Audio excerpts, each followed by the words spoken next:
நான் தான் இப்போ தான் சொன்னேனே, மனசுக்கு தெரியாது, மனசு படைச்சி காட்டுது.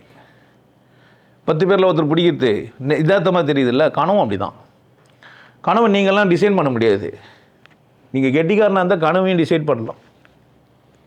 ஒரு கனவை கண்டுட்டு திரும்ப படுத்து அந்த கனவை ஆல்ட்ரேஷன் பண்ண முடியும். கனவுக்கும் உங்களுக்கும் தொடர்பு இருக்குதுன்னா, தொடர்பு பத்துற அளவுக்கு நீங்கள் பெரிய ஆள் ஆகணும். நான்லாம் அப்படி பண்ணுவேன். கனவுலேயே திருத்துவேன், கனவுல போய் திருத்துவேன். பாம்பு கடி தின்றது ஏதோ ஒரு கெட்டது நடக்குது, ரத்தம்லாம் வந்துச்சுனாக்கா பாவம்லாம் நீங்கிச்சு. பாம்பு கட்சி ரத்தம் வரலைன்னா பாய்சனு, நீங்கள் தப்பிக்க மாட்டீங்க, அவ்வளோதான். பாம்பு கட்சி ரத்தம் வந்துச்சுன்னா தப்பிச்சிடுறீங்கன்னு அர்த்தம், பொழைச்சிக்க போகிறீங்கன்னு அர்த்தம். அதெல்லாம் வாந்தி பேதியெல்லாம் ஆச்சுன்னா இன்னும் நல்லது.